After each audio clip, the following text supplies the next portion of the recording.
Guys, welcome back to Medical Coding with Blue. Today's episode is just some general advice about the medical coding career field and taking your exams. If you are brand new to my channel, welcome. I am Blue, I'm a medical coder. Okay guys, so if you're new to my channel and this is your first time exploring the career field, and most of the time around this time of year, people start looking into different careers because it's the end of the year. It's a great time to start planning for the next year and what you're going to do if you want to make that change. So a lot of people look at, medical billing and coding. There's a lot of advice out there that is very self-serving depending on where you're listening to this advice. I will say this for me and my channel. I started this channel in 2018 because I saw that there was a need for a channel that was going to be straightforward and honest about what this career field is and what it is not. And I have been a medical coder for 17 years. Now, just because I've had a title as a medical coder for 17 years does not mean I have not done other things. I trust me, I do plenty. And if you have been on my channel for a little bit, or you start watching the channel, you're going to see that. You're going to see I do more than just coding. It's not just coding that I do. I have done lots and lots of research. I have talked to lots and lots of people about different things that concerns coders and things like that. I see things on the internet. On my channel, I will never call out anybody's name. I always change names if I'm talking about a situation. Whenever I read comments, if you comment something, it's fair game. It is fair game. This means that you are willing to share your opinion. And when you're willing to share your opinion, you're also willing to take what I have to say, because I have every right to respond to that comment. And a lot of times what people don't understand is that this career field affects a lot of people. And I don't have to say how important healthcare is, and in turn, health information. Because it is the health information, it is the gathering of these codes, it is the assignment of these codes that is going to be the say-so for what patients are going to pay, what they're going to end up paying, what doctors are going to get paid for their work, what facilities are going to collect for the services that were provided under their roof. So there's a lot of people that, coding impacts. And even though people will never really know who we are because we're in the background, right? We're not in the front. We're not like doctors. We're not like nurses. We are coders. We are the medical billers. We are the revenue cycle team. We are that side. We're the health information side. And we are very important. And with this importance comes a huge ethical responsibility. Huge. We protect information, which you see this in my channel. I will never demonstrate actual records on my channel. Never will I blur out any information so that people can look and watch me work. Never, because I will never take that chance for any work that I do. You will always hear me speak, and that's all you need. That's all you need, is to hear me speak. Okay, so with that said, I've always protected anybody's information, and that's the way you have to be too. You also have to be competent at what you're doing, because despite what you may have heard from like recruiters of the school or people that think they know about our career field, but they're not even coders themselves, that's what you have to be careful for, is that there will be people who will speak to you like they know and they don't know. My nurses, there's a lot of them that are guilty of this. They've never actually coded. And they say, oh yes, I have coded. Picking codes from a super bill does not a coder make. Coders have to know about sequencing rules. They have to know about when certain codes apply. There's a lot of nuance to this industry that nurses are not doing. They're just selecting whatever the provider is saying, okay, yes, I did this, and these codes always get paid, so let's go ahead and submit these, without really looking at it, because they don't know. But they think that they know. I am somebody who actually knows. So when I give advice, like, for example, I had somebody this week who said that they failed a medical coding certification by 2 points. I have deleted this comment, by the way. They failed their medical coding certification exam by 2 points, and that they're going to take it again next week. And I posted without that information, I said, just because you can does not mean that you should. When you have failed a medical coding certification exam, like say for example, the CPC, the Certified Professional Coder, which is the outpatient credential with AAPC, there is a 70 passing score. There are 100 questions on that test. Means that every single one of these is worth 1 point. So if you have failed by 2 points, you missed 32 questions. If you have missed 32 questions on a medical coding certification exam that has 100 questions on it, you have missed a lot of questions. And because you have missed a lot of questions, there's still a lot that you need to go over. So when I suggest do not take the medical coding certification exam the following week just because you can, I mean that. When I see somebody respond with it, and anybody can disagree with me, I am totally fine with being disagreed with. But what I say comes from a point of, do you want to take this seriously or not? This person also said, well, you should be able to do whatever it is that you want to do. If you want to take it again in a week, then you go ahead. Again, this is not going to stand on my channel because that is faulty advice. When you come to my channel, I'm going to encourage you, whether you like it or not, and in a way that you may not like at first. But if you're listening, then you're going to understand where my point is. Because when I put out a message and I'm really sweet and so nice and so kind, it doesn't seem like the message gets across. But when I am like how I am this way, and this is very direct, this is when people get the message. They either get upset about it or they say, okay, well, I'm going to go ahead and do this because she's right. All I'm saying is that if you have failed an exam, you do not take it again the following week just because you can. Because there are some packages out there that will allow you to take free retakes because you get this package, right? Not with the HEMA exams, though. The American Health Information Management Association, they do not have that with theirs. You have to pay, and there's a 30-day cooling off period between tests, which it used to be 90 days. To me, I think the 90 days would be a good thing, but HEMA still has to compete with other competitors out there when it comes to credentials and making sure that people don't lose their motivation to continue on with their association because they want to hurry up and get a certification. You need to use that time that you're spending in between tests, and it could be a month. Personally, I think you should wait 3 months if you fail an exam, but that's just me. But if you want to wait 30 days, at least you have 30 days to put in more time to study. And what do I mean by studying? Studying doesn't mean tabbing up your books. Do you see my coding books back here? Do you see any of them with tabs? You see bookmarks sticking out, but you don't see tabs. And the reason that you don't need to tab your book is because the book has the answers. People who rely on tabs are not using the book like they're supposed to. No, Blue, I need them. No, Blue. I'm Blue telling you that you do not need them. Because I didn't use them when I first started.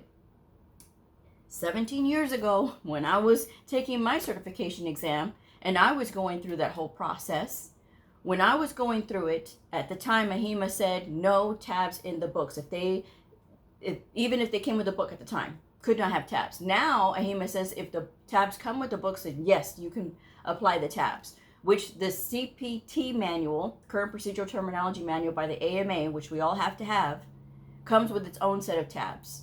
I've done videos where I've demonstrated, I didn't want to, but everybody asked me for it, so I went ahead and did it. But when you tab your books, the tabs get in the way. And there's all these fancy colors and all these things, and people think that if they do this action, that it's more like, oh, that they're really studying and they're really trying. None of my books had tabs when I went in and sat for my exam. My CCA was the first one that I took, and that I passed on the first try. And out of all the students in my class, I was the only one to pass it on the first try. So I know a little bit about what I'm talking about when it comes to taking these exams, studying them, and passing them. I had two different people who came to me and said, Blue, I followed your advice, and I passed the CCS the first try with a 338, which is an incredible score because the passing score is a 300 and they passed with a 338. So what does this say? That the advice that I give is very direct. It is going to be the long way. It is going to be the slow way. You're going to have to learn slowly in order to go fast. But you will be competent and you will be confident in what you're doing. Versus the person who's saying, oh yeah, you can just do whatever is good for you. There are some things that, yes, you want to do what is good for you, like picking a medical coding program. I've said many times there's only 3 ways that I recommend to learn medical billing and coding, and that is 1, through self-study. And none of the 4 main medical coding certifications, the CCS, CCA, CCSP, or the CPC, none of these require you to go through a formal program. So because of this, you can do independent self-study. I have an independent study syllabus that I created.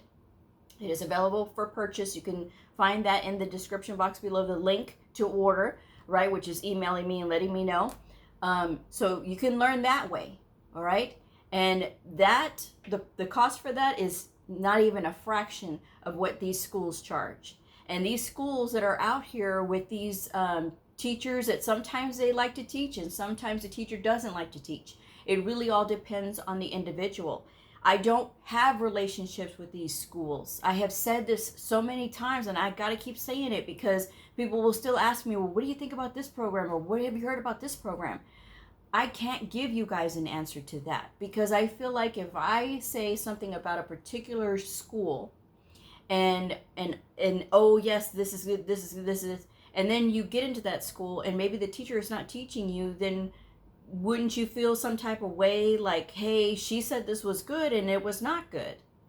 I'm always going to tell you things where I know or it's going to make sense, like the other 2 ways to learn, which is going directly to the American Health Information Management Association. They have their own medical billing and coding program online. It is all like, it's a basically, like slides and things like that. There's no no live teacher or anything like that. It's self-paced. You can buy the program as a whole. It is $2,995 just for the program, but the books are sold separately. So altogether, it's going to come out to a little less than $5,000. You don't have to buy the program in its entirety all in one sitting. You can buy every course a la carte, which means you can buy it one at a time. And so you can use it that way to kind of like help you if you're, financially, trying to conserve money. Okay, well then that's a way that you can do that. Okay, so you can learn through AHIMA.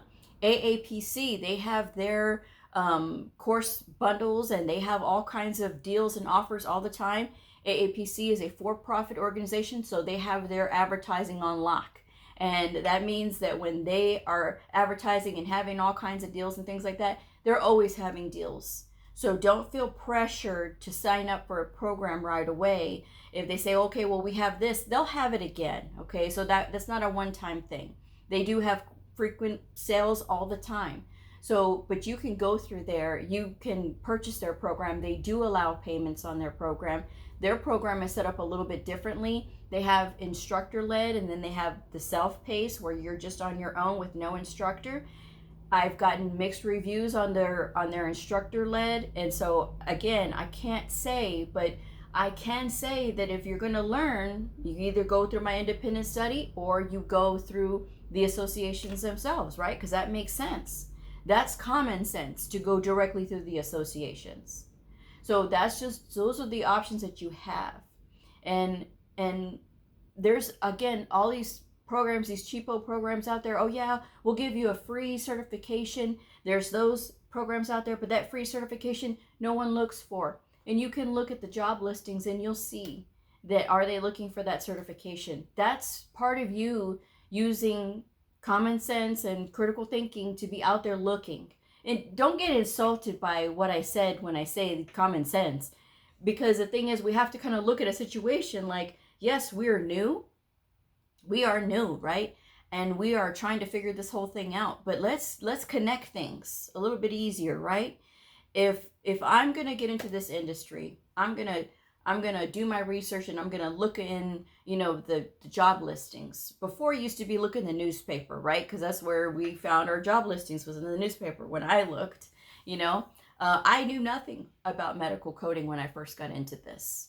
Nothing. I knew nothing. I didn't even know medical coders even existed. But when I was doing my research on this field, they said, okay, well, do your research. And so I went and got the newspaper and I started looking for medical coding jobs, medical biller jobs. And I was looking to see what requirements they were wanting. So what kind of credentials were they wanting? And I got the CCA because that made sense to me. And that's what they were looking for in my area. And before you say, well, they're not looking for the CCA in my area, medical coders are known by different names. So a lot of times maybe you're not looking under the right name, because even if you're looking under medical coder, it may not come up that way. Okay, you may find few jobs under medical coder. You may find more jobs under revenue cycle technician or medical records coder or medical reimbursement specialist. You know what I mean? Like they're just all kinds of names. You just have to look at the job listing and see what's detailed there.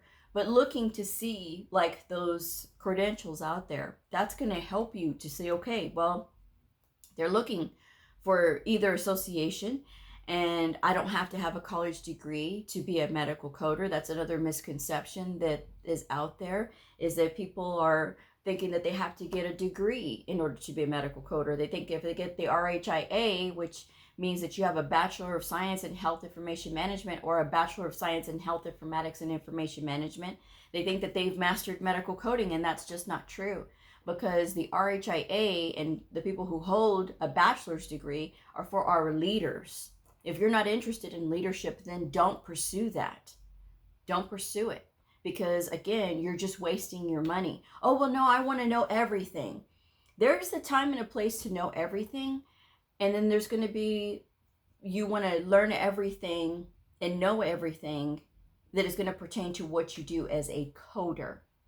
If you are just so fixated with, oh, I need a degree in order to make good money, again, you're on the road to ruin, because medical coders make good money. And I don't care what anybody says. Please don't comment and ask me about the salary, because again, I don't discuss salary in actual figures, which is another unique feature of my channel, is that I don't discuss money in specifics on my channel. Why don't I discuss money in specifics on my channel? Because of the simple fact that what I may think is a fantastic starting rate, you may not think it is. And you may have come from an industry where you're making a lot more money and you say, well, I have to take a pay cut. But you didn't start in that industry at that high salary either, did you? You had to work up to that. This is the same thing. But the fact that you can make more money becomes more accelerated when you know more. And how do I know that? Because in my first year, I started off at a very fair starting salary. And then when I was there for 3 months in my first assignment. And then I went to my second assignment. I was there for 8 months. And then I was actively applying to get here to my forever home. And I made it here to my forever home on that 11th month of that first year. And so each time I got more money. And why did I get more money each time? Because my knowledge grew. You know, when I got to my second position, I learned about inpatient professional fee service coding, right? Which is, it's different. It's inpatient, but it is outpatient coding rules. And so for the sake of making this video very directed to the point, I'll skip all of that. But I will say this, that it is a niche coding thing, right? And so when you know how to do this, then this says that you have this knowledge. And this knowledge is broad and it's vast. And it allows you to be able to go anywhere because now you have gained more experience. And so because I had more experience, when I applied here to my forever home and we had this fantastic interview, because I was determined, I was bound and determined to get here. And so when I interviewed the first time, I didn't make it the first time. I wasn't selected on the first round.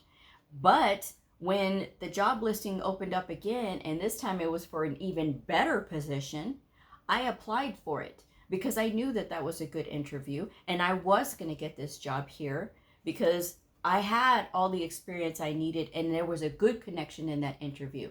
And I believed in myself enough that I was able to say, you know what? I have nothing to lose other than to apply again. And the audacity of me to apply when this job listing is requiring for the individual to have 3 to 5 years experience. I didn't even have a year yet, but I knew what I was doing. And when I was asked questions, when I was asked about modifier 25, when I was asked about modifier 24, when I was asked about medical terminology, when I was asked about HIPAA, when I was asked about all these things, about coding and the different chapters and all these kinds of things, I'm able to answer these rapid fire. And I don't have to sit here and think, I wasn't doing any of that. Because I'm a studier, I'm a reader. All of the information that I use to help me is what I put here with all of you. And when I get people who want to sit here and say, oh no, you don't have to do that, you don't have to work that hard, this channel is not for you. Clearly not for you. This is for those that actually want to learn. And when I got here to my forever home, that was the reason that I got the job. It's because I had already had the professional fee service background. And I was building on that knowledge. And when I got here, there were things that I was able to teach seasoned coders who had already been coders for years that they did not know. Because we all have a different knowledge base. We all have a different knowledge, treasure chest, if you will, And I was able to share that with them. And then I started moving about in the facility. I coded for behavioral health, traumatic brain injury clinic. I coded for physical therapy, occupational therapy, the pain management clinic. I coded for the emergency department. I coded for orthopedics, podiatry, which orthopedics and podiatry has been my coding home for 13 years. 14 now that I think about it. So with all of that, all of the knowledge and all of the skill that I'm bringing,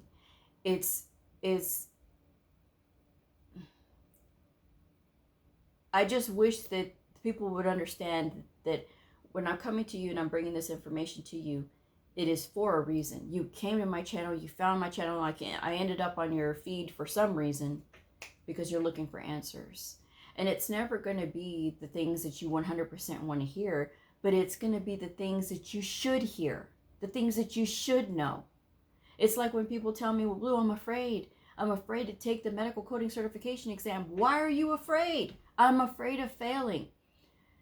If you're afraid of failing, you're not studying enough.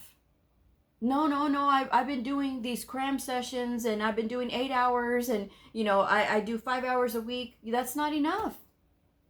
That's not enough. If you're doing 20 hours per week, and everybody has that time, everybody does. I say these things till I'm blue in the face. 20 hours per week is nothing. Everybody can hit that, regardless of if you have a house full of kids and farm animals and all of these things going on. You have 20 hours per week. Because trust me, none of you guys want to know what my schedule looks like. But you do 30 minutes in the morning, 30 minutes in the afternoon, 30 minutes on your drive home. If you're driving, you could be listening to something. Listening is studying. Flashcards is studying. Workbooks is studying. And then you have 1 hour, and then you do 1 hour, you take a break. You never go past 1 hour, okay? Minimum of 30 minutes, maximum of 1 hour. You do 1 hour, you take a break, and then you do another hour, you take another break. You still have time to be with your family, to be with your kids, to be with your pets, to do all the things that you need to do, and still get that study time in. You do that 3.5 hours for 5 days a week, that's 17.5 hours, and then you do 2.5 hours on a Saturday or Sunday, and that's 20 hours in 1 week. This is those pockets of time when you're too busy on TikTok. Oh, I don't have time, and you're still there right there on TikTok or whatever y'all are on right now. That wasting time. Oh no, Blue, I'm looking at these things and it's helping me. Those are little 15-second clips. That's not helping you. What is it doing? What are 10-second, 15-second clips doing? It is giving you the meat of the potato. So this means you're getting that instant hit of dopamine. When you get that instant hit of dopamine and you keep doing this and you're conditioning your brain, because how many of these things can you watch in an hour or even in 30 minutes? Think about that. You have 60 seconds in 1 minute. And if these are 10-second, 15-second clips, you're doing this and your brain is slowly shrinking its attention span. And you need to have time in your brain to have that beginning, the middle, and an end, so that your brain can have time to critically think. And this is the thing I keep telling you all. When you start getting dependent on that, your attention span is going to go down the drain. And it's going to be harder for you to stay focused when you're studying. So that's why I'm saying, if you're doing the old-fashioned way, like I tell you guys to, it's not flashy. It's not flashy. It's not, oh, well, Blue, what is an app? I don't do apps. There's no apps here. You see these books? This is not even all of them. I have more books. But you're sitting there working with your books. Your books don't have to be rebooted. Your books don't lose their place when you navigate to another page. Your books don't have ads that pop up in your face constantly when you're trying to study. Now, there's lots of things that you can learn on the internet, sure. You know, when you start needing to learn a little bit more about like anatomy and things like that, you can go like to the American Heart Association, the American Lung Association, and they have all different kinds of good resources there to help you. And these are free resources. And it's the same thing like with researching on YouTube for these anatomy videos as well. Crash Course is a fantastic channel, and it covers so many subjects. It's a great and wonderful way to help yourself to learn. And then you're sitting there and you're learning more about that anatomy. And why is anatomy so important? Like I always say, it is important because how do you know if you're looking up the correct code if you don't know where things are in the body? Right? So that's just the thing that I'm trying to drive home to you all. If you are studying like you're supposed to, those 20 hours per week, you're not going to be terrified of taking an exam. You're going to be more confident. You're going to apply anyway, even though they're asking for 3 to 5 years experience, because you have training, you have the knowledge, and you have the skill. And yes, everybody's going to ask for experience because these employers need somebody right now who can be able to hit the ground running. That's what they want. That's their ideal. Are they going to get it? No. Why? Because if happy coders are in that area, guess what? They are not going to go anywhere. So those employers are going to be at the mercy of who's ever applying. And if you stroll up in there confident with a great resume, like I tell y'all to, which I have tons of videos with tips on my channel about the resume, take it seriously. Then you're going to be able to get the attention of somebody who's going to see this person has really taken their time to do their research, find out what we need, and they're going to be able to get a better chance of getting in, rather than people who just stand around waiting for recruiters to call them. Recruiters don't have to call you. Recruiters are hired by these organizations to get a specific individual that they're looking for, that they are looking for. I think fast, and sometimes like my words don't come out fast enough. So, but yeah, that's why a lot of these recruiters will ghost you if they find out you have no experience, because they don't want to have to sit here and explain to somebody, and somebody that's going to get upset at them because, oh, well, why won't anybody give me a chance? It's not up to them to give you a chance. It's up to you to show them what you have to offer. And if you show a lot of promise and a lot of skill so early on in the game, trust me, that's where you have a greater chance of getting in. I'm just saying. So that's just my general advice, guys. Take it or leave it. There's nothing that I can say other than just to repeat what I've been saying all along, is that I care about people. You may not feel like I do. You may not think that I do, but it doesn't make it true. Okay? I know in my heart what it is when I'm bringing this to you guys. This field has given me a lot of joy. It has given me a lot of peace. And I don't feel like I'm working when I do this. Other people do. And people in these other fields, they think, oh, well, I'll be happy when I retire. I don't have to wait till I'm retired. I'm happy now. And that can be you too. You just need to start looking at it from another point of view and not just what you're assuming is to be the truth.